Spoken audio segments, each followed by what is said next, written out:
मध्य प्रदेश के सतना और छतरपुर में पीएम मोदी की रैली ने फिर बढ़ाई चुनावी सरगर्मी। कहा कांग्रेस की लूट हुई बंद, देश का पैसा गरीबों के आ रहा है काम। प्रियंका और राहुल गांधी ने भी चित्रकूट और अशोकनगर में कांग्रेस का किया प्रचार। कहा सरकार बनी तो किसानों का कर्ज होगा माफ।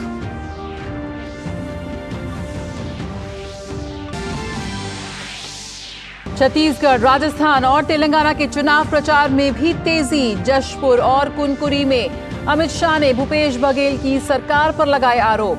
कहा 5 साल में कांग्रेस ने सिर्फ घोटाले किए, कांग्रेस ने भी किया पलटवार।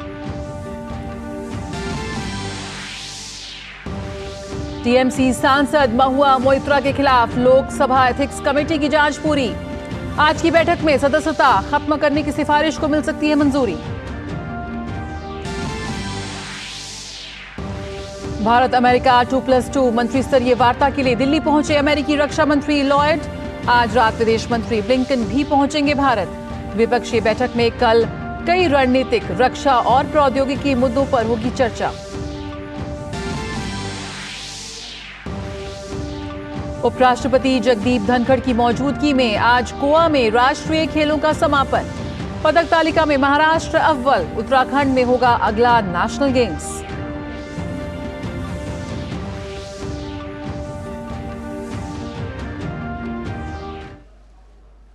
नमस्कार, समाचारों में आप सबका बहुत बहुत स्वागत है। मैं हूं जया सिन्हा और सबसे पहले खबरें चुनावी राज्यों से।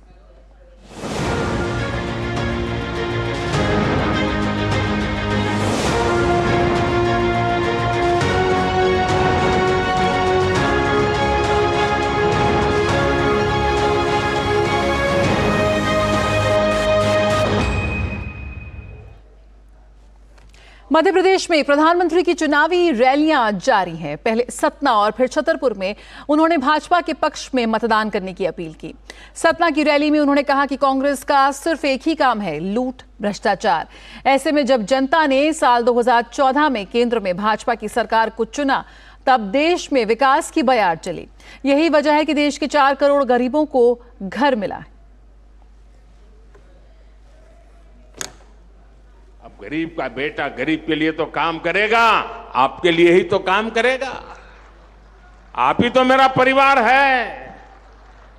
मेरे देशवासियों, ये मोदी है जिसने 4 करोड़ घर बनाए। ये मोदी है जिसने 4 करोड़ घर बनाए लेकिन खुद के लिए घर नहीं बनाया है।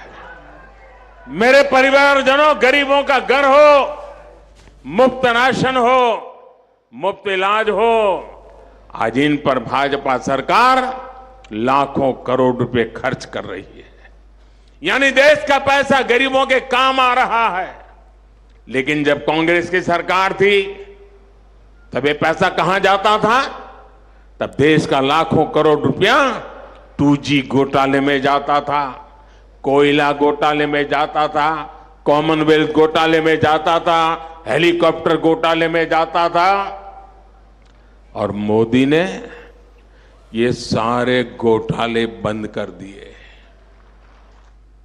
और सतना के बाद छतरपुर की चुनावी जनसभा में प्रधानमंत्री ने कहा कि जहां जहां कांग्रेस आई वहां वहां तबाही लाई। प्रधानमंत्री ने कांग्रेस के चुनावी वादों को मीठा जहर भी करार दिया। प्रधानमंत्री ने कहा कि जिन गरीबों के साथ फोटो खिंचाने कांग्रेस जाया करती थी, आज उन्हीं गरीबों को पक्के मकान मिल रहे हैं। कांग्रेस पर महिला आरक्षण बिल लटकाने, अनुच्छेद 370 को हटाने का विरोध करने और 3 तलाक को हटाए जाने का विरोध करने के प्रधानमंत्री ने आरोप लगाए। उन्होंने कहा कि कांग्रेस किसी भी काम को लटकाने में माहिर है और उसके लिए देश नहीं बल्कि स्वार्थ ही प्राथमिकता है। गाड़ी चलानी आती है, कार चलानी आती है, जीप चलानी आती है, काफी लोग हैं। अच्छा, उसमें एक रिवर्स गियर होता है, पता है? वो रिवर्स गियर क्या करता है? गाड़ी पीछे ले जाता है ना। अब ये रिवर्स गियर क्यों की बात मैं क्यों कर रहा हूं, मैं क्यों पूछ रहा हूं? जैसे रिवर्स गियर वो चलने वाली गाड़ी हमें पीछे ले जाता है, वैसे ये कांग्रेस वाले रिवर्स गियर के एक्सपर्ट है। वो मध्य प्रदेश की विकास की गाड़ी पीछे ले जाएंगे। कांग्रेस सुशासन को कुशासन में बदलने में एक्सपर्ट है। उनकी हर योजना, हर पॉलिसी देश को पीछे ले जाने वाली होती है। कांग्रेस के लिए देश नहीं, बल्कि उसका अपना स्वार्थ सर्वोपरि रहता है। अब शायद आपको याद। और मध्य प्रदेश में अन्य दल भी प्रचार में जुटे हुए हैं। कांग्रेस महासचिव प्रियंका गांधी ने आज सतना के चित्रकूट में पहली रैली की और कहा कि मध्य प्रदेश में इस बार भी कांग्रेस की सरकार बनी तो किसानों का कर्ज माफ होगा। छत्तीसगढ़ में, राजस्थान में किसानों के कर्ज माफ किया है हमने। इस आधार पर हम कहते हैं कि मध्य प्रदेश में जब हमारी सरकार आएगी तो यहां भी हम वही काम करेंगे। और बीजेपी नेता और केंद्र में मंत्री निर्मला सीतारमण ने आज भोपाल में मध्य प्रदेश के लोगों से भाजपा को वोट देने की अपील की। इस दौरान उन्होंने कर्नाटक में कांग्रेस की सरकार के कामकाज का उदाहरण भी दिया। मैं दुख से कंपेयर कर रही हूँ, अच्छा खासा प्रोग्रेस करने वाले कर्नाटका के हाल आज देख लीजिए। और उससे बचने के लिए मध्य प्रदेश वोटर्स को मैं हाथ जोड़ करके ये फैक्ट्स सामने रखना चाहती हूँ। जनता को, गरीब को, महिला को, दलितों को छोड़ करके अगर रास्ते आगे बढ़ रही है उससे फायदा नहीं है। जनता को भी इंक्लूसिव ग्रोथ में जोड़ना चाहिए। केंद्रीय मंत्री निर्मला सीतारमण ने नीतीश कुमार के बयान को शर्मनाक बताया और कहा कि दुखद है कि विपक्ष के एक भी नेता ने बयान की निंदा नहीं की, सिर्फ लीपापोती की गई है। शेमफुल स्टेटमेंट है,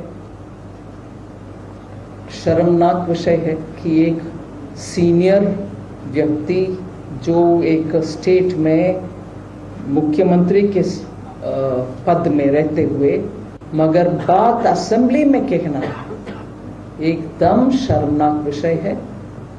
विपक्ष के नेतागण जिनके अलायंस में बैठे हुए हैं, वो इंडी अलायंस में एक भी विपक्ष के नेतागण, और मैं मीडिया से हाथ जोड़ करके रिक्वेस्ट कर रही हूं, पूछ लीजिए इंडी अलायंस में रहने वाले लीडर हर एक को, मुख्यतः परिवार, फर्स्ट फैमिली ऑफ कांग्रेस, उनसे पूछ लीजिए। इसका कठोर निंदा करना नहीं चाहिए था।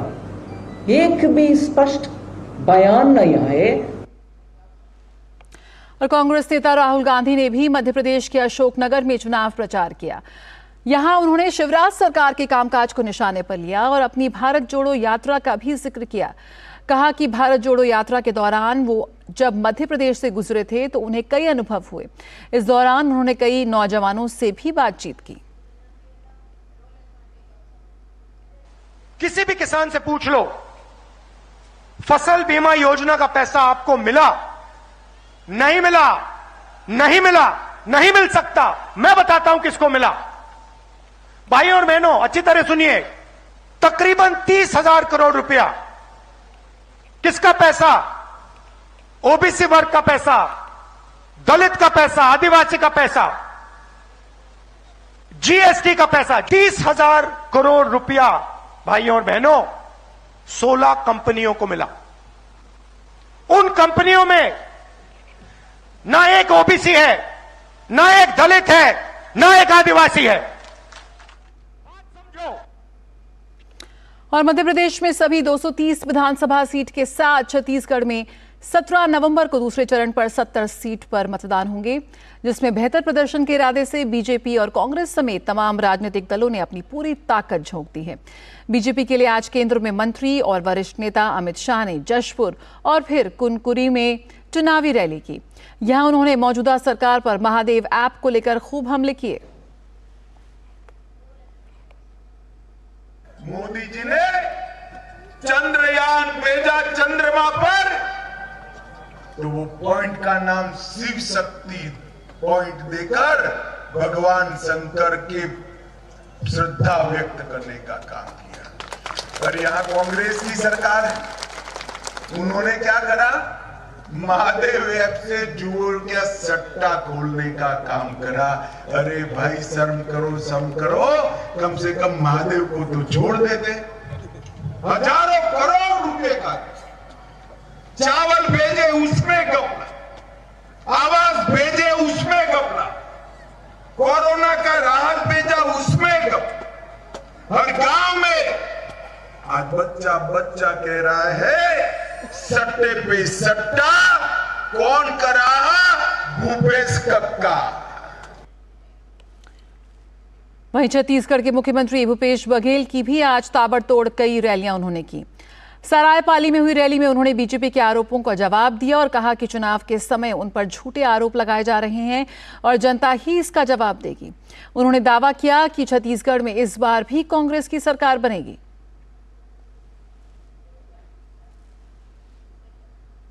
वक्त है एक छोटे से ब्रेक का, जल्द हाजिर होते हैं। हो बिजनेस बढ़ाना, गुड़िया को पढ़ाना या मिसेस के साथ वेकेशन, लो मुथूट फाइनेंस गोल्ड लोन। भरोसा इंडिया का, भरोसा इंडिया का। मुथूट फाइनेंस, भारत का नंबर 1 सबसे भरोसेमंद financial services brand. Gold loan के लिए अभी कॉल करें 1-800-313-1212। अलग है हम, ये रफ्तार नई है, ये रफ्तार सही है, ये जज्बा नया है, खुद ब खुद नया है। आयशर प्राइमर G3, जज्बा नया, जीत नई। अब क्या देख रहे हो पापा? तुम कहते हो ना कि स्टॉक मार्केट में बहुत सोच समझकर इन्वेस्ट करना चाहिए, बस थोड़ा सा ज्ञान ले रहा हूँ। किससे? हर एक स्टॉक्स एक्सपर्ट है, मस्त एजुकेशनल वीडियोस बनाता है और अच्छी इन्वेस्टमेंट की टिप्स भी देता है। पापा इन वीडियोस पे ना जाएं, अपना रिसर्च खुद करें या सेबी रजिस्टर्ड इन्वेस्टमेंट एडवाइजर से संपर्क करें। एजुकेशन के नाम पर कुछ इन्फ्लुएंसर्स अक्सर इन्वेस्टर को मिसगाइड करते हैं, नुकसान आपका होगा। सोच कर समझ कर इन्वेस्ट कर। और सवाल के बदले पैसे लेने के आरोप में घिरी टीएमसी सांसद महुआ मोइत्रा पर तलवार लटक गई है। सूत्रों के मुताबिक लोकसभा की एथिक्स कमेटी की आज हो रही बैठक में महुआ की लोकसभा सदस्यता खत्म करने की सिफारिश को लेकर रिपोर्ट को स्वीकार किया जा सकता है। भाजपा सांसद निशिकांत दुबे ने 15 अक्टूबर को लोकसभा स्पीकर ओम बिरला को चिट्ठी लिखी थी। इसमें उन्होंने आरोप लगाए थे कि महुआ ने संसद में सवाल पूछने के लिए बिजनेसमैन दर्शन हीरा नंदानी से पैसे और तोहफे लिए थे। इस मामले को स्पीकर ने एथिक्स कमेटी को भेज दिया था। महुआ मोइत्रा इस मामले में 2 नवंबर को एथिक्स कमेटी के सामने पेश हुई थी। पहले इन आरोपों को महुआ ने गलत बताया था। हीरा नंदानी के कबूलनामे के बाद महुआ ने भी माना कि उन्होंने अपने अकाउंट का लॉगिन पासवर्ड हीरा नंदानी को शेयर की था।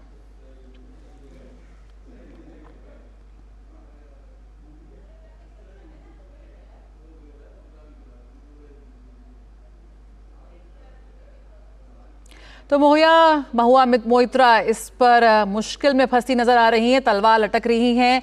उन्होंने इस बात को स्वीकार किया है कि उन्होंने अपना जो लॉगिन आईडी थी और पासवर्ड था उसे साझा किया था हीरा नंदानी के साथ, और अपने हलफनामे में भी मोइत्रा के लॉगिन के उपयोग की बात मानी हीरा नंदानी ने।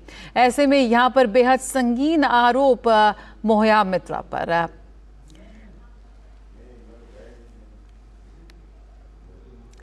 तो आज अहम बैठक एथिक्स कमेटी की और अमेरिकी रक्षा मंत्री स्तरीय 2+2 वार्ता में भाग लेने लॉयड ऑस्टिन भारत पहुंच गए हैं।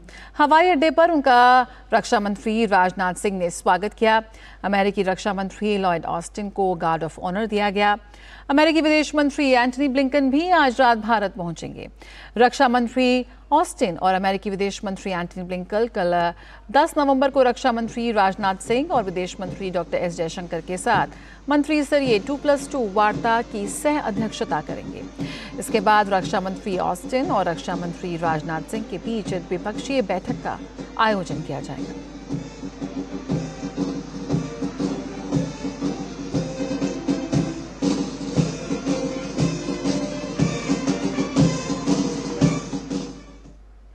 भारत और अमेरिका के बीच कल नई दिल्ली में 5वां मंत्री स्तरीय 2+2+2 संवाद कल आयोजित होगा। और अमेरिका के रक्षा सचिव लॉयड ऑस्टिन और अमेरिकी विदेश मंत्री एंटनी ब्लिंकन, रक्षा मंत्री राजनाथ सिंह और विदेश मंत्री डॉक्टर एस जयशंकर के साथ मंत्री स्तरीय 2+2 वार्ता की सह अध्यक्षता करेंगे। इस संवाद के माध्यम से रक्षा और सुरक्षा सहयोग, प्रौद्योगिकी सहयोग तथा दोनों देशों के लोगों के बीच संपर्क बढ़ाने में हुई प्रगति की समीक्षा की जाएगी। विदेश मंत्रालय ने एक वक्तव्य में कहा कि इस वर्ष जून और सितंबर में प्रधानमंत्री नरेंद्र मोदी और अमेरिका के राष्ट्रपति जो बाइडेन के बीच हुई बातचीत के अनुरूप भारत अमेरिका साझेदारी को आगे बढ़ाने के उपायों पर विचार विमर्श होगा। दोनों देश सामरिक क्षेत्रीय मुद्दों की समीक्षा करेंगे और बहुपक्षीय मंचों पर सहयोग बढ़ाने की प्राथमिकताएं साझा करेंगे। 2+2 संवाद के माध्यम से भारत अमेरिका वैश्विक रणनीतिक भागीदारी की नए सिरे से पुष्टि होगी।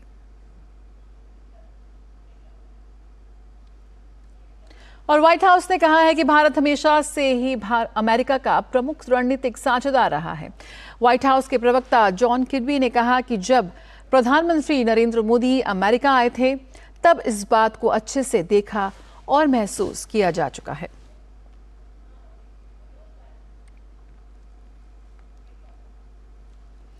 अफ्रीकी अमेरिकी गायिका मैरी मिलबेन ने बिहार के मुख्यमंत्री नीतीश कुमार के विधानसभा में महिलाओं पर की गई विवादास्पद टिप्पणी की आलोचना की है। जनसंख्या नियंत्रण में शिक्षा और महिलाओं की भूमिका पर नीतीश कुमार ने विवादास्पद टिप्पणी की थी। इस टिप्पणी की निंदा करते हुए मैरी मिलबेन ने कहा कि नीतीश कुमार को मुख्यमंत्री पद से इस्तीफा देना चाहिए। India faces a defining moment right here in Bihar, where the value of women is being challenged. And I believe there is only one answer to this challenge. After Chief Minister Nitish Kumarji's comments, I believe a courageous woman needs to step up and declare her candidacy to run for Chief Minister of Bihar. I believe the time is now for Nitish Kumar to resign and for an Esther to arise in Bihar. I believe the BJP should empower a woman to lead in Bihar. This would be the true sentiment of women empowerment and development in response. Namaste.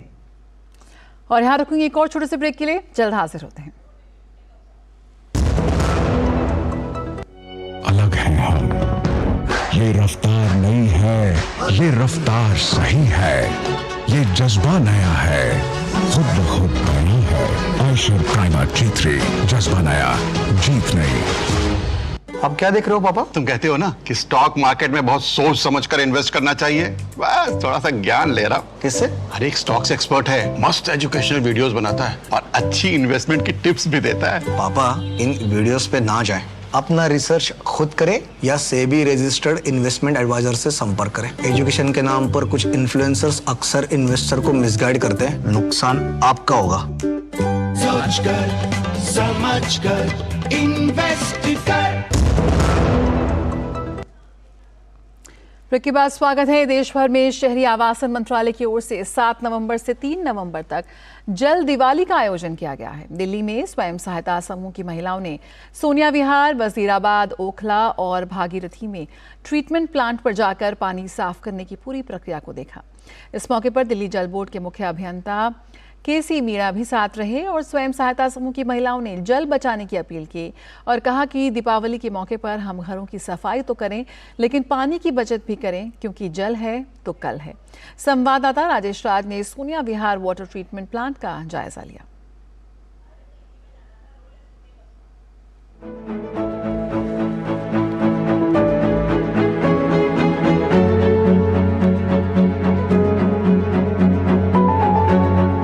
जल दिवाली को समझने के लिए दिल्ली जल board के chief engineer केसी मीणा अभी हमारे साथ हैं और हमारे पीछे आप देख रहे होंगे कि जो स्वयं सहायता समूह की जो महिलाएं हैं जिनको यहाँ पर विजिट कराने के लिए लाया गया है, यह सोनिया विहार का इलाका है और यहाँ पर जो वाटर ट्रीटमेंट प्लांट है उसको हम लोग विजिट कर रहे हैं। मीणा साहब, क्या उद्देश्य है, ये जल दिवाली है क्या?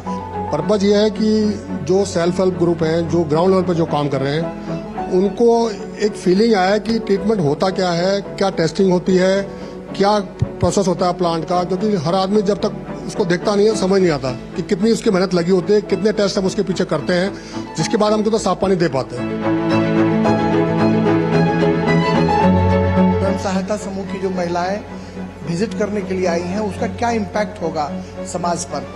कैसे देखती हैं आप, कितना इम्पैक्ट होगा, कितना सीख पाएंगी और लोगों को सिखा पाएंगी? ये बहुत ही बड़ा इम्पैक्ट होगा मैं कहूँगी, क्योंकि जिस मुहिम से हम जुड़े हैं, यमुना एक्शन प्लान 3 की मुहिम से, उसमें हमारा टारगेट ही ये है कि हम महिलाओं को सशक्त तो करें ही, उसके साथ साथ उनको पानी की अहमियत को बताएं। ये जल दिवाली का जो हम सेलिब्रेट कर रहे हैं, वो ऐसी जगह आके सेलिब्रेट कर रहे हैं जिसके बारे में हम सुनते ही हैं, हमें पता नहीं होता कि पानी की क्या वैल्यू है। आज पता चल रहा है सर, जो पानी हम महिलाओं तक पहुंचता है, क्योंकि हम महिलाएं इस पानी से हमारा जुड़ा हुआ है, क्योंकि हम लोग घर का काम करती हैं, हमसे ये जल जुड़ा हुआ है। और आज हमें पता चल रहा है कि सर कितनी मेहनत के बाद, कितने सारे प्रोसेस के बाद ये पानी हम तक पहुंच रहा है। सफाई करने के नाम से पानी को वेस्ट बिल्कुल ना करें।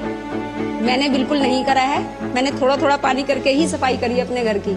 जल है तो कल है, और जीवन है, जीवन ही जल से है। हमारी गवर्नमेंट इतना मतलब इस पानी को लेके इतना बड़ा प्लांट लगाया हुआ है, पानी को थोड़ा थोड़ा करके साफ किया जाता है। अब उसके बाद जाके मैं लोगों को बताऊंगी, समझाऊंगी कि कैसे पानी इतनी मेहनत से बनाया जाता है। लोगों सिर्फ इतना पता है कि हाँ हमारे पास जल जो है प्योरीफाई होकर आता है, लेकिन किसी को उसका प्रोसीजर नहीं पता होता है। लेकिन जब हम उस चीज को देखेंगे, जब भी तो हम दूसरों को बता पाएंगे, तो ये चीजें देख के जो हमारा माइंड सेट हुआ, हम दूसरों को अवेयर करेंगे।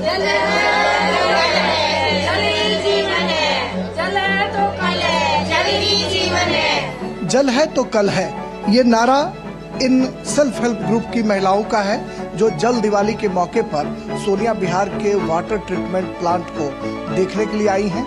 और इनकी अपील है उन लोगों से जो पानी को बचाते नहीं, पानी को बर्बाद करते हैं। इनका कहना है कि दिवाली के मौके पर भी साफ सफाई होनी चाहिए, लेकिन पानी की बर्बादी बिल्कुल नहीं होनी चाहिए। यानी पानी की बचत से हम अपनी जिंदगी को बचा सकते हैं। कैमरामैन मोंटी के साथ सोनिया बिहार, दिल्ली से मैं राजेश राज, डीडी न्यूज के लिए। पीएम युवा यानी कि प्रधानमंत्री उद्यमिता विकास अभियान, इस योजना की शुरुआत 7 साल पहले 9 नवंबर को की गई थी। देश के लाखों युवाओं को पीएम युवा योजना का फायदा मिल रहा है। आज देश के युवाओं में उद्यमिता को बढ़ावा देने के मकसद से केंद्र सरकार ने 9 नवंबर 2016 को पीएम युवा यानी प्रधानमंत्री उद्यमिता विकास अभियान की शुरुआत की। ये योजना कौशल विकास और उद्यमिता मंत्रालय की एक फ्लैगशिप स्कीम है, जो युवा उद्यमियों में उद्यमिता को बढ़ावा देने के साथ साथ उन्हें देश के आर्थिक विकास में भागीदार बनने के लिए प्रोत्साहित करती है। इस अभियान के तहत उद्यमिता शिक्षा और इच्छुक उद्यमियों को सलाह और सहायता प्रदान की जाती है। पीएम युवा योजना के तहत देश भर के औद्योगिक प्रशिक्षण संस्थानों, राष्ट्रीय कौशल प्रशिक्षण संस्थानों और प्रधानमंत्री कौशल केंद्रों में उद्यमिता शिक्षा और प्रशिक्षण दिया जाता है। पीएम युवा योजना प्रधानमंत्री के आत्मनिर्भर भारत के विजन पर आधारित है, जो देश में उद्यमिता को बढ़ावा देने में मददगार साबित हो रही है। ये योजना एक वैकल्पिक करियर विकल्प के रूप में उद्यमिता को बढ़ावा देती है। स्कीम के तहत देश भर के 3000 से अधिक संस्थानों के जरिए युवाओं को उद्यमिता शिक्षा और प्रशिक्षण मुहैया कराया जाता है। इनमें 2200 उच्च शिक्षण संस्थान, 300 स्कूल, 500 ITI और 50 उद्यमिता विकास केंद्र शामिल हैं। 2016 से 2021 के दौरान करीब 15 लाख युवाओं को योजना के तहत प्रशिक्षण मुहैया कराया गया है। पीएम युवा योजना की मदद से युवा खुद का उद्यम तो स्थापित कर ही रहे हैं, साथ ही दूसरों के लिए रोजगार के अवसर भी तैयार कर रहे हैं। स्कीम के तहत अभ्यर्थियों को केंद्र सरकार की मुद्रा योजना का भी लाभ मिल रहा है। पीएम युवा स्कीम देश में उद्यमिता की संस्कृति विकसित कर रही है, जिसका फायदा देश के लाखों युवाओं को मिल रहा है। Bureau report, DD news. और अफ्रीकी अमेरिकी गायिका मैरी मिलबेन ने प्रधानमंत्री नरेंद्र मोदी की जमकर सराहना की है। मैरी मिलबेन ने कहा कि प्रधानमंत्री मोदी भारत और भारतीय नागरिकों की प्रगति के लिए ही सर्वश्रेष्ठ नेता हैं। उन्होंने कहा कि वे अमेरिका भारत संबंधों और दुनिया की वैश्विक आर्थिक स्थिरता के लिए भी सर्वश्रेष्ठ हैं। Brothers and sisters of India, Namaste. Many people ask why I support Prime Minister Modi and follow India affairs so closely. The answer is simple. I love India and the Indian people globally. And I believe Prime Minister Modi is the best leader for India and the progress of Indian citizens. He's the best leader for the US-India relationship and for the global economic stability of the world. Moreover, he is a leader who believes in the empowerment of women. From paving the way for President Murmu's historic election, to appointing women in key cabinet positions, to encouraging Indian women athletes in their achievements, the Prime Minister stands for women. और गोवा में होने वाले भारतीय अंतर्राष्ट्रीय film महोत्सव की तैयारियां अब अपने अंतिम चरण में पहुंच चुकी हैं। आज केंद्रीय सूचना और प्रसारण राज्य मंत्री डॉक्टर एल मुरुगन ने गोवा के मुख्यमंत्री प्रमोद सावंत से महोत्सव की तैयारियों को लेकर बैठक की। उन्होंने कहा कि गोवा को इफ्फी का स्थायी आयोजन स्थल घोषित किए जाने के बाद साल दर साल इफ्फी की लोकप्रियता बढ़ रही है। 54th edition of International Film Festival. So today we had a review meeting to the preparation. So this year Mr. Michael Douglas, he got the award for Satyajit Ray Award. He is also coming. So today this entire Goa we are preparing like a 1 week full festival. Okay. For that a preliminary meeting today we came. I met our Honorable Chief Minister. Chief Minister also instructed to the officials to do work fast. और आइए इस वक्त की सुर्खियों पर फिर डाल लेते हैं नजर। मध्य प्रदेश के सतना और छतरपुर में पीएम मोदी की रैली ने फिर बढ़ाई चुनावी सरगर्मी। कहा कांग्रेस की लूट हुई बंद, देश का पैसा गरीबों के आ रहा है काम। प्रियंका और राहुल गांधी ने भी चित्रकूट और अशोकनगर में कांग्रेस का किया प्रचार। कहा सरकार बनी तो किसानों का कर्ज होगा माफ।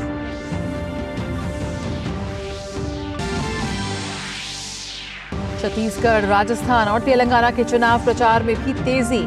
जशपुर और कुनकुरी में अमित शाह ने भूपेश बघेल की सरकार पर लगाया आरोप। कहा 5 साल में कांग्रेस ने सिर्फ घोटाले किए, कांग्रेस ने भी किया पलटवार। टीएमसी सांसद महुआ मोइत्रा के खिलाफ लोकसभा एथिक्स कमेटी की जांच पूरी।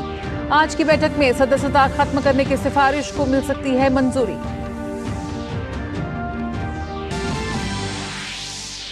भारत अमेरिका 2+2 मंत्री स्तरीय वार्ता के लिए दिल्ली पहुंचे अमेरिकी रक्षा मंत्री लॉयड ऑस्टिन। आज रात विदेश मंत्री ब्लिंकन भी पहुंचेंगे भारत। विपक्षीय बैठक में कल कई रणनीतिक, रक्षा और प्रौद्योगिकी मुद्दों पर होगी चर्चा। उपराष्ट्रपति जगदीप धनखड़ की मौजूदगी में आज गोवा में राष्ट्रीय खेलों का समापन। पदक तालिका में महाराष्ट्र अव्वल, उत्तराखंड में होगा अगला नेशनल गेम्स।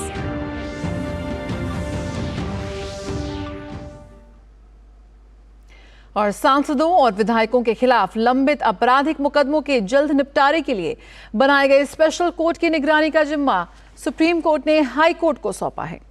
सर्वोच्च न्यायालय ने हाई कोर्ट के चीफ जस्टिस को निर्देश दिया कि वो स्पेशल कोर्ट में चल रहे मुकदमे की प्रगति पर नजर रखने के लिए स्पेशल बेंच का गठन करे।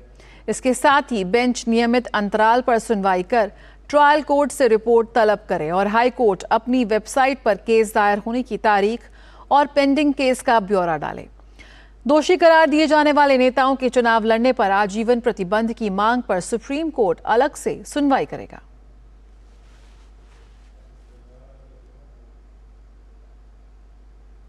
राम की नगरी अयोध्या आज फिर सुर्खियों में है।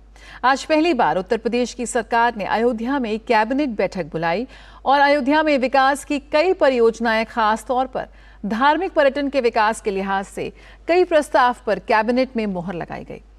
मुख्यमंत्री योगी आदित्यनाथ ने कहा कि बैठक में कुल 14 महत्वपूर्ण प्रस्ताव आए हैं।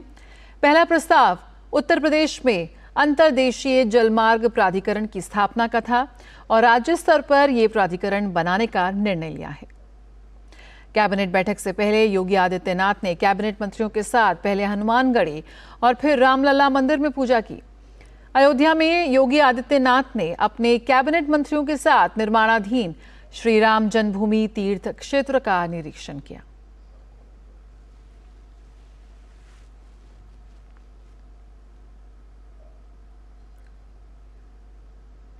और कवि कुमार विश्वास के काफिले में शामिल सुरक्षा कर्मियों पर कथित हमले के दावे को गाजियाबाद पुलिस ने गलत बताया है। सोशल मीडिया एक्स पर गाजियाबाद पुलिस ने लिखा है कि कुमार विश्वास के काफिले पर किसी अज्ञात व्यक्ति के हमले के मामले में प्रारंभिक जांच में आरोप सिद्ध नहीं हुए हैं। हालांकि पुलिस का कहना है कि इंदिरापुरम थाने की पुलिस इस मामले की जांच कर रही है। इससे पहले कुमार विश्वास ने बुधवार को ट्वीट कर बताया था कि अलीगढ़ जाते समय उनके काफिले पर किसी कार सवार ने हमला कर दिया। उसने काफिले में चल रही सुरक्षा कर्मियों की कार को टक्कर मारी। और दुनिया की शीर्ष विश्वविद्यालय अब भारत में अपना कैंपस खोल सकेंगे। यूजीसी ने भारत में विदेशी उच्चतर शिक्षा संस्थानों के परिसरों की स्थापना और संचालन विनियमन 2023 की घोषणा कर दी है। इसके मुताबिक वैश्विक रैंकिंग में शीर्ष 500 में आने वाले संस्थान भारत में अपने कैंपस स्थापित कर सकेंगे। नियमों का उद्देश्य नई शिक्षा नीति के सिफारिशों के अनुरूप भारत में विदेशी उच्च शैक्षणिक संस्थानों के प्रवेश को सुविधाजनक बनाना और भारत में उच्च शिक्षा को एक अंतर्राष्ट्रीय आयाम प्रदान करना है। क्यूएस एशिया यूनिवर्सिटी रैंकिंग जारी की गई है। एशिया 2024 में भारत की यूनिवर्सिटीज ने चीन को पीछे छोड़ दिया। इस सूची में जहां इस बार के भारत के 148 विश्वविद्यालय शामिल किए गए हैं, वहीं चीन के 133 और जापान के 96 विश्वविद्यालय हैं। पिछली रैंकिंग के मुकाबले भारत के विश्वविद्यालयों की संख्या में वृद्धि हुई है। पिछले साल की तरह IISc बेंगलुरु, दिल्ली विश्वविद्यालय और IIT बॉम्बे, दिल्ली, मद्रास, खड़गपुर और कानपुर ने एशिया के शीर्ष 100 संस्थानों में स्थान हासिल किया है। देश में IIT बॉम्बे ने अपना शीर्ष स्थान बरकरार रखा है। और गोवा में चल रहे 37वें राष्ट्रीय गेम्स यानी कि राष्ट्रीय खेलों का आज समापन है। समापन समारोह में आज शाम आयोजित किया जाएगा, जिसमें उपराष्ट्रपति जगदीप धनखड़ मुख्य अतिथि के रूप में मौजूद होंगे। इन खेलों में इस बार खेल के तमाम रंग देखने को मिले। हार और जीत से ऊपर उठकर इन खेलों में युवा जोश और अनुभव का मिश्रण भी देखने को मिला। इन खेलों में जहां इस बार कोस्टल रोइंग को पहली बार शामिल किया गया है, तो वहीं बीच हैंडबॉल की भी वापसी देखने को मिली। इसके साथ ही साथ ताइक्वांडो के खेल की भी इस संस्करण में वापसी हुई है। इस बार महाराष्ट्र का दबदबा देखने को मिला, जिसने शुरुआत से ही पदक तालिका में खुद को शीर्ष स्थान पर कायम रखा। गौरतलब है कि राष्ट्रीय खेलों का अगला संस्करण उत्तराखंड में आयोजित होगा। और जम्मू कश्मीर की दुआ मुख्तार ने कल्यारीपट्टू में लड़कियों के हाई किक इवेंट में रजत पदक अपने नाम किया है। दुआ का मानना है कि हमें अपने देश की मार्शल आर्ट्स को बढ़ावा देना चाहिए। वहीं उन्होंने ये भी कहा कि जम्मू कश्मीर के युवाओं को ज़्यादा से ज़्यादा खेलों से जुड़ना चाहिए। खेलों में कल्यारीपट्टू को पहली बार मेडल कैटेगरी में शामिल किया गया है और बहुत अच्छा यहाँ पर रिस्पांस देखने को मिला है दर्शकों की तरफ से, खिलाड़ियों की तरफ से। और इस वक्त हमारे साथ है जम्मू कश्मीर की दुआ, जिन्होंने लड़कियों के हाई किक इवेंट में सिल्वर मेडल अपने नाम किया है। दुआ, बहुत बहुत शुभकामनाएं पदक जीतने के लिए। और कल्यारीपट्टू एक ऐसी आर्ट फॉर्म है जो कि केरल से शुरू हुई थी, तो आप कब जुड़ी कल्यारीपट्टू के साथ, कितने टाइम से आप सीख? मैं 6 साल पहले कल्यारीपट्टू के साथ जुड़ी, तब से मैं नेशनल्स खेल रही हूँ। मैं लास्ट ईयर मैंने खेलो इंडिया भी खेले हुए हैं, तो 6 साल से मेरी ट्रेनिंग हो रही है। तो किस तरह से देखती हैं आप इस खेल को? जनरली लोगों को लगता है कि जो हाथ में तलवार लेकर जो खेलते हैं वही कलरी होता है, लेकिन यहाँ पर देखने को मिल रहा है कि और भी कई इसके आर्ट फॉर्म्स हैं। बेयर हैंडेड खेला जाता है, हाई किक भी इसमें है। तो ज्यादा लोगों को जानने का मौका मिलेगा कलरी के बारे में नेशनल गेम्स के बाद। सबसे बड़ी बात यह है कि ये जो कल्यारीपट्टू है ये हमारा अपना मार्शल आर्ट है इंडिया का। तो इसमें बहुत सारे इवेंट्स है, लाइक इसमें चोड़ूकल है, मयूपथ है, उर्मी वर्सल है और बहुत सारी स्वॉर्ड एंड शील्ड है। मेरा जो मेन इवेंट है जिसमें मैं पार्टिसिपेट करती हूँ वो है हाई किक। आपकी शुरुआत कैसी बताएंगे? कहाँ से आपको पता चला कलरी के बारे में, किसने बताया और क्या आपको अच्छा लगा इस खेल के बारे में? मेरी शुरुआत इस गेम की जम्मू में एक स्टेट चैंपियनशिप था। वहाँ पे मेरे कोच थे Tajammul sir, Danish sir and Tarsem sir.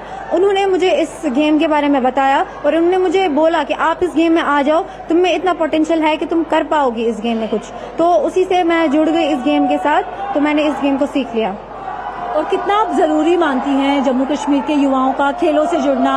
हमने देखा स्क्वेयर मार्शल आर्ट में भी जिस तरह से खिलाड़ी थे, अलग अलग खेलों में जम्मू कश्मीर के खिलाड़ी अच्छा कर रहे हैं, तो खेलों से जुड़ना कितना जरूरी मानती है जम्मू कश्मीर के युवाओं के लिए? जम्मू कश्मीर के लोग हमेशा अपना बेस्ट देते हैं। मैं ये उनसे कहना चाहती हूँ कि वो हमेशा अपना बेस्ट ही दे और हर एक गेम में आए, चाहे वो स्के मार्शल आर्ट हो या कराटे हो, ताइक्वांडो हो, कलरीपयट्टू हो, जो भी मार्शल आर्ट हो उसमें आए और उसमें पार्टिसिपेट करे, क्योंकि उनमें उतना पोटेंशियल है। और अब आपने नेशनल गेम्स में सिल्वर मेडल जीत लिया है, आगे आपका क्या लक्ष्य है और क्या आप अचीव करना चाहते हैं? मैंने आज मेडल निकाला है। सबसे पहले मैं अपने पेरेंट्स का शुक्रिया करना चाहती हूँ, उसके बाद अपने कोच का, जिन्होंने मुझे हमेशा सपोर्ट दिया है कि आप खेलो। उन्होंने मुझे किसी चीज़ की कमी नहीं होने दी। वैसे हमारा मतलब हम यहाँ पे भी आए, हमें उन लोगों ने लाया है, उन लोगों ने ट्रेन किया है, तो मैं उनको बहुत बहुत शुक्रिया करना चाहती हूँ कि उन्होंने हमारे लिए बहुत कुछ सोचा है आज तक। तो ये है जम्मू कश्मीर की दुआ, जिन्होंने कलरीपयट्टू में लड़कियों के हाई किक इवेंट में सिल्वर मेडल जीता है और आगे भी इसी तरह वो अन्य प्रतियोगिताओं में पदक अपने नाम करना चाहती हैं। कैमरा पर्सन सुमित धिमान के साथ सुचित्रा, DT न्यूज़, गोवा। तो बेहद शानदार प्रदर्शन भारतीय खिलाड़ियों का। रुकेंगे एक छोटे से ब्रेक के लिए, जल्द हाजिर होते हैं। अलग हैं हम, ये रफ्तार नई है, ये रफ्तार सही है, ये जज्बा नया है, खुद ब खुद नया है। आयशर प्राइमर G3, जज्बा नया, जीत नई। अब क्या देख रहे हो पापा? तुम कहते हो ना कि स्टॉक मार्केट में बहुत सोच समझकर इन्वेस्ट करना चाहिए, बस थोड़ा सा ज्ञान ले रहा हूं। किससे? हर एक स्टॉक्स एक्सपर्ट है, मस्त एजुकेशनल वीडियोस बनाता है और अच्छी इन्वेस्टमेंट की टिप्स भी देता है। पापा इन वीडियोस पे ना जाएं, अपना रिसर्च खुद करें या सेबी रजिस्टर्ड इन्वेस्टमेंट एडवाइजर से संपर्क करें। एजुकेशन के नाम पर कुछ इन्फ्लुएंसर्स अक्सर इन्वेस्टर को मिसगाइड करते हैं, नुकसान आपका होगा। सोच कर समझ कर इन्वेस्ट कर। ब्रेक के बाद स्वागत है। 37वें राष्ट्रीय खेलों में हिमाचल प्रदेश की महिला कबड्डी टीम ने एक रोमांचक फाइनल में हरियाणा को हराकर स्वर्ण पदक पर कब्जा किया। इस रोमांचक जीत के बाद हिमाचल प्रदेश की टीम ने शानदार तरीके से नाचते गाते हुए जश्न भी मनाया। टीम का मानना है कि खेलों में देश की बेटियों का भविष्य उज्जवल है। हिमाचल प्रदेश की स्वर्ण पदक विजेता टीम से खास बातचीत की हमारी संवाददाता सुचित्रा ने। गोवा में आयोजित 37वें राष्ट्रीय खेलों में हिमाचल की बेटियों ने शानदार प्रदर्शन करते हुए कबड्डी में स्वर्ण पदक अपने नाम किया है। फाइनल में हरियाणा की टीम को उन्होंने शिकस्त दी और इस वक्त हमारे साथ है हिमाचल की टीम। उनकी कप्तान से पहले हम जानते हैं किस तरह का रहा पूरा ये जो सफर है आपका स्वर्ण पदक तक का, और जिस तरह से आपने जश्न मनाया, जश्न जो अब तक रुकने का नाम नहीं ले रहा है, वो दिखाता है कि कितने मायने रखती है ये जीत आपके लिए। हमारा जो टूर्नामेंट है वो बहुत ज़्यादा अच्छा रहा है। शुरू से लेकर ही जो हमारे मैचेस गए वो बहुत फाइट वाले रहे हैं और बहुत अच्छे रहे हैं। और जो हमने प्लानिंग करी थी हमारे कोचेज ने, जो टीम ने और कोचेज ने करी थी, वो सक्सेस हुई, तो तभी हम जीत पाए। टीम के कोच पंकज कुमार शर्मा हमारे साथ हैं। सर, हरियाणा एक ऐसी टीम है जो जानी जाती है खेलों के लिए, खेलों की हम कह सकते हैं कि खासतौर से कबड्डी के खेल में एक सुपर पावर है। हरियाणा की टीम को हराकर स्वर्ण पदक जीतना, क्या उम्मीद थी अपनी टीम से? किस तरह देखते हैं लड़कियों की कामयाबी को? मैम देखिए, हमारी जो कबड्डी की टीम थी उसमें हमारे 2 इंटरनेशनल लड़कियां थी, पुष्पा राणा और ज्योति ठाकुर। तो ऐसा नहीं है कि हमने पहली बार यहाँ पे नेशनल गेम में मेडल जीता है। लास्ट टाइम भी जो हमारी नेशनल गेम हुई थी उसमें भी हम लोग गोल्ड मेडल लेकर यहाँ से गए थे, अहमदाबाद जो हुई थी। तो हमारे को पूरा विश्वास था कि इस बार भी हम यहाँ से गोल्ड लेकर जाएंगे और एक जो कबड्डी की छाप है हिमाचल की, वो पूरे इंडिया में उसको दिखाएंगे कि हिमाचल की बेटियों में कितना दम है, और वो हमने करके भी दिखाया है। हमारी सभी बच्चियों ने बहुत अच्छा जो एक कलेक्टिव जो स्कोर रहता है सभी ने किया है। तो मैं मीडिया के द्वारा सभी अपने जितने भी एसोसिएशन के पदाधिकारी हैं और ओलंपिक अध्यक्ष हमारे सेक्रेटरी साहब हैं, मैं सभी का यहाँ से धन्यवाद करता हूँ। आज खुशी मनाई जा रही है जो कि इन बेटियों की वजह से हम लोग यहाँ पे आपसे रूबरू हुए हैं, और कहीं ना कहीं इन बच्चियों की मेहनत ने आज इंडिया में हिमाचल का नाम एक शीर्ष पे पहुंचाया है। और पुष्पा, इस वक्त पूरे देश में नारा चल रहा है बेटी बचाओ, बेटी पढ़ाओ, बेटी खिलाओ। हमने देखा नेशनल गेम्स में जो पार्टिसिपेशन है 50% मेल 50% फीमेल, यानी कि पूरा बराबरी का मौका दिया गया है बेटियों को। जिस तरह से आपने स्वर्ण पदक जीता है, कैसे देखती हैं जिस तरह से भारत सरकार की तरफ से बेटियों को खेलों में आगे बढ़ाने की जो पहल की गई है? बहुत ज्यादा खुशी होती है क्योंकि अब लड़कियों को पहले जैसा नहीं रहा है कि भी पहले पीछे पीछे करते थे कि भाई लड़कों को पहले मौका मिलता था। अभी ऐसा नहीं है, अभी बहुत ज्यादा इम्प्रूव है हर एक फील्ड में।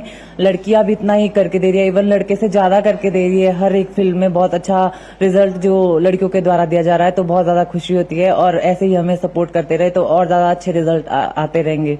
और हमने देखा ये एक नाट्य नृत्य के साथ आपने अपनी जीत का जो जश्न मनाया, क्या पहले से कुछ प्लानिंग थी या फिर ये अपने आप मतलब मन किया डांस के साथ जश्न मनाने का?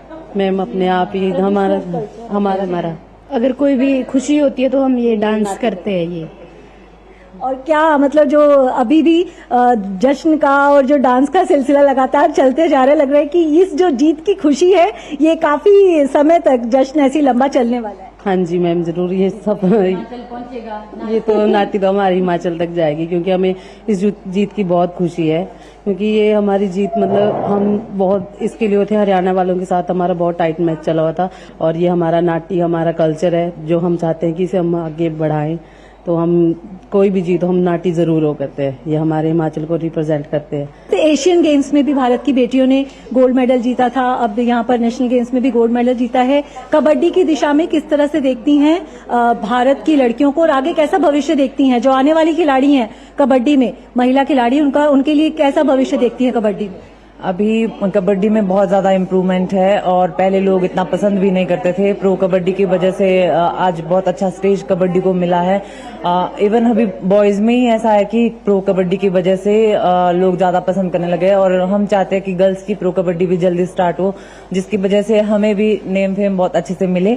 और हमारा मेन यही है कि हम यही रिक्वेस्ट करना चाहेंगे गवर्नमेंट से भी कि जल्दी से लड़कियों की प्रो कबड्डी भी स्टार्ट करें। तो इंटरनेशनल खिलाड़ियों से सजी हुई हिमाचल प्रदेश की महिला टीम ने राष्ट्रीय खेलों में स्वर्ण पदक जीतने में कामयाबी पाई है। स्वर्ण पदक जीतने के बाद नृत्य के साथ इन्होंने जीत का जमकर जश्न भी मनाया और यही उम्मीद है कि इसी तरह ये जश्न का सिलसिला चलता रहेगा और इसी तरह शानदार प्रदर्शन का भी सिलसिला चलता रहेगा।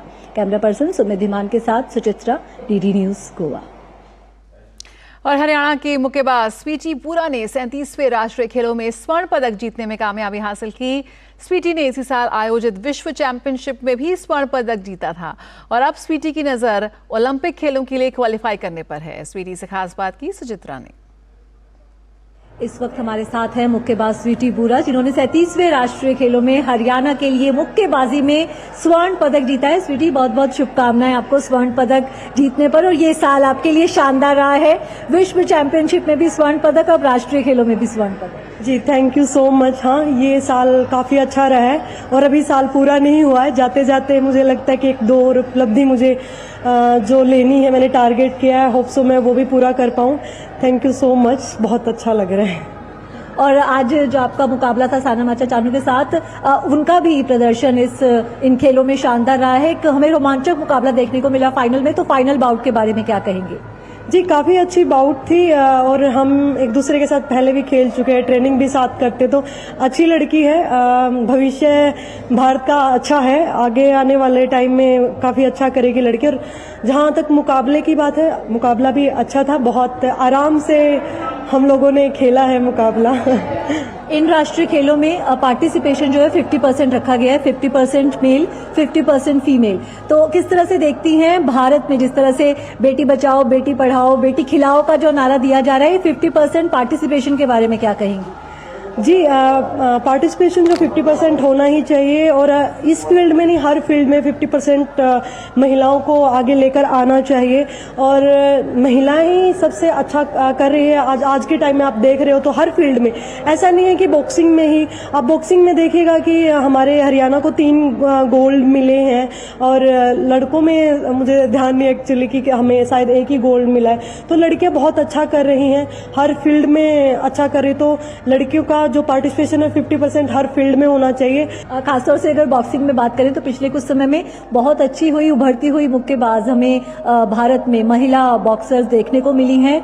तो बॉक्सिंग में महिलाओं के भविष्य को किस तरह से देखती हैं? जो लड़कियां आगे बॉक्सिंग सीखना चाहती हैं उनके लिए क्या संदेश देना चाहिए? जी लड़कियां हमेशा बॉक्सिंग में नहीं, हर फील्ड हर गेम में ही अच्छा कर रही हैं, आप देख रही हैं। और हमारी गवर्नमेंट हमें इतना सपोर्ट कर रही है। इंडिया लेवल पर जब हम खेलने के लिए जाते तो बहुत ज्यादा और खबरों में सिलसिला आगे बढ़ता रहेगा। यहाँ पर अगर आगे हम बात करें तो बड़ी खबर यहाँ पर आ रही है। कैश फॉर क्वेरी मामले में महुआ मोइत्रा के खिलाफ एथिक्स कमेटी का प्रस्ताव पास हो गया है। रिपोर्ट के पक्ष में 6 वोट पड़े हैं और विरोध में 4 वोट पड़े हैं। महुआ की संसद सदस्यता पर खतरा यहाँ पर बढ़ता नजर आ रहा है और कल स्पीकर को इस पूरी जो रिपोर्ट है वो यहाँ पर सौंपी जाएगी। तो महुआ मोइत्रा के लिए एक बड़ी खबर, यहाँ पे एक बड़ा झटका यहाँ पर महुआ मोइत्रा को, जिनकी संसद सदस्यता पर यहाँ पर एक बड़ी मुश्किल आती नजर आ रही है। जो एथिक्स कमेटी है उसने अपनी रिपोर्ट को फाइनल कर लिया है और कल उसे स्पीकर को सौंपा जाएगा। हमारे साथ हमारे संवाददाता शैलेंद्र मिश्र इस वक्त जुड़ रहे हैं और जानकारी के साथ। शैलेंद्र, सवाल के बदले पैसे लेने के आरोप में घिरी टीएमसी सांसद महुआ मोइत्रा पर जो तलवार लटक रही है वो यहाँ पर और भी पुख्ता होती नजर आ रही है। किस तरह से इस कैश फॉर क्वेरी मामले में बिल्कुल बैकफुट पर नजर आई महुआ मोइत्रा? ये देखिए, आज 4 बजे बैठक थी ड्राफ्ट रिपोर्ट को विचार करने और स्वीकार करने के लिए। और हम जानते हैं कि जब ड्राफ्ट रिपोर्ट को स्वीकार करने की प्रक्रिया होती है तो उससे पहले जो समिति के सदस्य होते हैं उन्हें ड्राफ्ट रिपोर्ट दे दी जाती है जिससे उसे पढ़ पाएँ कि उससे सहमत हैं या असहमत हैं। और जैसे ही 4 बजे की बैठक हुई, 6 सदस्य जो इस समिति के लोकसभा आचार समिति के 6 सदस्यों ने इसके पक्ष में रिपोर्ट के पक्ष में अपने मत रखा, जबकि 4 सदस्यों ने जो विपक्षी दलों के सदस्य कांग्रेस के हैं, दानिश अली हैं बसपा से, 2 अन्य सदस्य हैं, तो वो उन्होंने डिसेंट नोट एक तरह से असहमति पत्र दिया है। लेकिन 6-4 से ये रिपोर्ट स्वीकार कर ली गई है और इसका मतलब ये है कि जो ड्राफ्ट रिपोर्ट बनी थी वो फाइनल रिपोर्ट लोकसभा की आचार समिति ने अडॉप्ट कर ली है, स्वीकार कर ली है। अब इसकी आगे की प्रक्रिया है कि ये रिपोर्ट कल लोकसभा अध्यक्ष को भेजी जाएगी और लोकसभा अध्यक्ष के पास जो सिफारिशें हैं वो पहुंच जाएंगी। और हम जानते हैं कि लोकसभा अध्यक्ष सामान्य तौर पर जो संसदीय समिति की सिफारिशें होती हैं उसको जब संसद का सत्र शुरू होता है उसके सामने रिजोल्यूशन के तौर पर रखा जाता है या फिर उस रिपोर्ट को रखा जाता है कि क्या सिफारिशें की गई हैं और उस पर क्या कार्रवाई, वो सदन तय करता है कि क्या कार्रवाई होनी है। तो सूत्र ये बता रहे हैं कि 500 पन्ने की रिपोर्ट है। ये बात तो बताई भी सदस्यों ने कि 500 पेज की रिपोर्ट है और उस पर आज उसे स्वीकार कर लिया गया है लोकसभा की आचार समिति की बैठक में। और जो सूत्र हमें जानकारी दे रहे हैं कि इस रिपोर्ट में कहा गया है कि महुआ मोइत्रा पर जो आरोप लगे हैं वो सही है और गंभीर एक तरह से देखें तो वो आरोप है। और उन्हें सही पाते हुए समिति ने, अब हमें कह सकते हैं चूंकि समिति ने रिपोर्ट को स्वीकार कर लिया है, समिति ने सिफारिश की है कि लोकसभा अध्यक्ष को जो सिफारिश की है कि लोकसभा की सदस्यता से बर्खास्तगी किया जाए, यानी लोकसभा की सदस्य से बर्खास्त कर दिया जाए महुआ मोइत्रा को। ये सिफारिश इस रिपोर्ट में की गई है जिसे स्वीकार किया है लोकसभा की आचार समिति ने। तो यानी अब हम देखेंगे कि आने वाले समय में जब प्रक्रिया आगे बढ़ेगी तो लोकसभा सदस्यता जा सकती है महुआ मोइत्रा की, चूंकि आज लोकसभा की आचार समिति ने उस रिपोर्ट को स्वीकार कर लिया जिस रिपोर्ट में ये सिफारिश की गई है। इसके साथ ही साथ जो सूत्र बता रहे हैं कि कुछ और सिफारिशें भी की गई हैं जिसमें उनके खिलाफ कार्रवाई की बात है। तो यानी ये मामला अब हम देखेंगे कि कुछ सरकार को भी आग्रह किया जा सकता है कि कुछ इस पर कार्रवाई की जाए, चूंकि भ्रष्टाचार से जुड़ा मामला है तो उसकी भी एक जांच हो सकती है किसी सक्षम एजेंसी से। तो एक तरफ महुआ मोइत्रा की लोकसभा सदस्यता जाने के संकेत हैं इस रिपोर्ट के स्वीकार के बाद। जब आगे की प्रक्रिया होगी, जब संसद सत्र होगा, शीतकालीन सत्र संभवतः हम कह रहे हैं कि दिसंबर के पहले हफ्ते में शुरू होगा, तब ये रिपोर्ट रखी जाएगी, रेजोल्यूशन आ सकता है और महुआ मोइत्रा की सदस्यता जा सकती है। और दूसरी तरफ उन्हें भ्रष्टाचार के मामले में आरोपों की जांच का सामना करना पड़ेगा, वो सक्षम एजेंसी या फिर उसकी जो एक प्रक्रिया है वो होगी। तो ये बहुत बड़ी खबर है। थोड़ी देर पहले विनोद सोनकर जो बीजेपी के सांसद हैं उनकी अध्यक्षता वाली संसद की लोकसभा की जो एथिक्स कमेटी से बोलते हैं आचार समिति, उसकी बैठक हुई। उसमें जो मेरी जानकारी है, हमने देखा भी कई सदस्यों को उसमें शामिल होते हुए, 10 सदस्य उसमें शामिल हुए।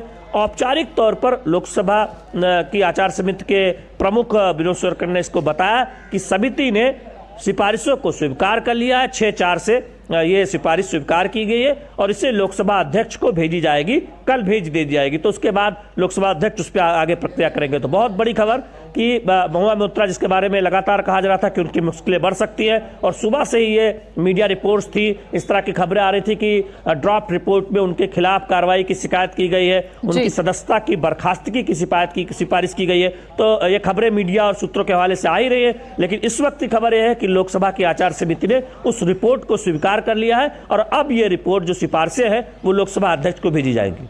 बिल्कुल, तो महुआ मोइत्रा की लोकसभा सदस्यता जाएगी, एक बड़ा सवाल यहाँ पर जो लगातार पूछा जा रहा है। तो कल लोकसभा स्पीकर को सौंपी जाएगी ये रिपोर्ट। कैश फॉर क्वेरी मामला, महुआ मोइत्रा के खिलाफ एथिक्स कमेटी का ये प्रस्ताव पास हुआ है। महुआ की संसद सदस्यता पर खतरा यहाँ बढ़ा है। पक्ष में 6 वोट यहाँ पर पड़े इस पूरी रिपोर्ट के और विपक्ष में इसके 4 वोट पड़े। शैलेंद्र हमारे साथ जुड़े हुए हैं। शैलेंद्र, करीब 500 पन्नों की रिपोर्ट बताई जा रही है एथिक्स कमेटी की, बेहद गहन डिटेल्ड यहाँ पर इन्वेस्टिगेशन हुई, पूरी जांच हुई। महुआ मोइत्रा ने भी ये बात मानी कि उन्होंने अपना लॉगिन पासवर्ड शेयर किया, साझा किया उस बिजनेसमैन से। क्या कुछ और महत्वपूर्ण तथ्य रहे जो यहाँ पर सीधे तौर पर महुआ मोइत्रा के खिलाफ जाते नजर आए? ये देखिए, अगर मैं पूरी ये जब मुद्दा आया सिलसिलेवार तरीके से जानकारी दें, जय अनंत वकील हैं जिन्होंने प्राथमिक तौर पर यह बात एक तरह से कही कि महुआ मोइत्रा ने पार्लियामेंट लॉगिन किसी व्यवसायी के साथ शेयर किया है और इसे देश के बाहर खोला गया है। उसके बाद हमने देखा कि उनकी तथ्यों को आधार बनाते हुए बीजेपी सांसद निशिकांत दुबे ने लोकसभा अध्यक्ष से इसकी शिकायत की उस लेटर के साथ कि जो उन पर आरोप लगाए गए थे कि ये गंभीर भ्रष्टाचार का मामला है। बिल्कुल शैलेंद्र, तो यहाँ पर एक बड़ी खबर इस वक्त की कैश फॉर क्वेरी मामले में महुआ मोइत्रा की मुश्किलें यहाँ पे बढ़ती नजर आ रही हैं। कल लोकसभा स्पीकर को जो एथिक्स कमेटी है अपनी रिपोर्ट सौंपेगी, तो क्या इनकी संसद सदस्यता जाती है, एक बड़ा सवाल यहाँ पर होगा। फिलहाल यहाँ पर एथिक्स कमेटी ने सिफारिश जरूर कर दी है। बहुत बहुत शुक्रिया फिलहाल इस जानकारी के साथ जुड़ने के लिए इस बड़ी खबर पर। और यहाँ पर खबरों में आगे बढ़ते हैं। बिल्कुल, यहाँ पर खबरों का सिलसिला जारी रहेगा दूरदर्शन न्यूज़ पर, लेकिन फिलहाल इस बुलेटिन में इतना ही। मुझे दीजिए इजाजत, नमस्कार।